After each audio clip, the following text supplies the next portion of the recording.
Bismillahirrahmanirrahim. Assalamualaikum warahmatullahi wabarakatuh. Perkenalkan, nama saya Elma Tahira Husnun, NIM 1056411099719 dari kelas IP 5C. Di sini saya akan memenuhi salah satu tugas mata kuliah, yaitu studi parlemen. Di sini saya akan membahas mengenai sejarah partai politik. Adapun beberapa inti poin yang bisa saya tangkap dari sejarah partai politik, yaitu yang pertama, masa penjajahan Belanda. Mulainya penjajahan Belanda ke Indonesia. Belanda mulai masuk di Indonesia melalui jalur perdagangan yang pertama kali diinisiasi oleh Cornelius de Houtman. Pada tahun 1562, ia berhasil menemukan dan membuka jalan dari Eropa menuju Nusantara yang disusul oleh negara lainnya, yaitu Prancis, Portugis, hingga Inggris. Namun sayangnya, tujuan awal Belanda masuk ke Indonesia bergeser dari awalnya untuk perdagangan, terutama rempah-rempahnya, menjadi keinginan menguasai wilayahnya. Disebabkan karena potensinya yang tinggi tidak hanya dalam hal ekonomi, namun juga politik. Yang kedua, masa penjajahan Jepang.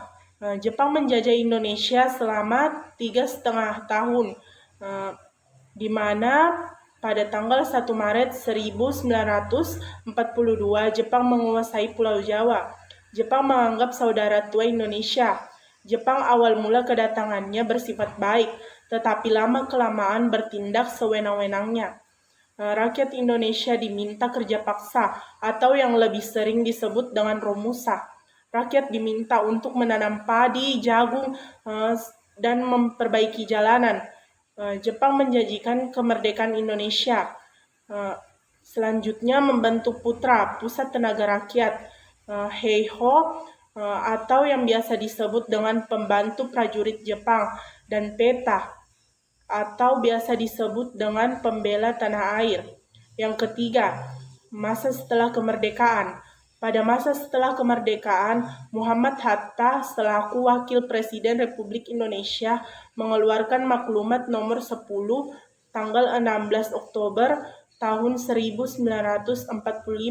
Hal ini menyebabkan banyak bermunculan partai di Indonesia. Inilah multisistem partai pertama di Indonesia setelah proklamasi kemerdekaan Indonesia. Yang keempat, masa Orde Lama. Orde Lama dalam sejarah politik Indonesia merujuk kepada masa pemerintahan Soekarno yang berlangsung dari tahun 1945 hingga tahun 1966. Istilah ini tentu saja tidak digunakan pada saat itu dan baru dicetus pada masa pemerintahan Soeharto, yang disebut juga dengan Orde Baru. Yang kelima, masa Orde Baru. Orde Baru, atau yang sering disingkat dengan Orba, adalah sebutan bagi masa pemerintahan Presiden Soeharto di Indonesia. Orde Baru tergantikan oleh Orde Lama yang merujuk pada era pemerintahan Soekarno. Lahirnya Orde Baru diawali dengan keluarnya surat perintah 11 Maret tahun 1966. Orde Baru berlangsung dari tahun 1966 hingga tahun 1998. Dalam jangka waktu tersebut, ekonomi Indonesia berkembang pesat, meskipun hal ini terjadi bersamaan dengan praktik korupsi yang merajalela.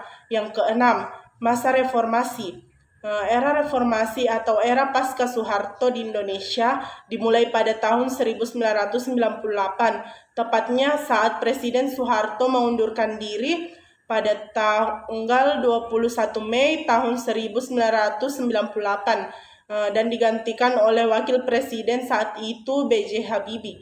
Periode ini didirikan oleh lingkungan sosial politik yang lebih terbuka. Isu-isu selama periode ini diantaranya dorongan untuk menerapkan demokrasi dan pemerintahan sipil yang lebih kuat, elemen militer yang mencoba untuk mempertahankan pengaruhnya, Islamisme yang tumbuh dalam politik dan masyarakat umum, serta tuntutan otonomi daerah yang lebih besar.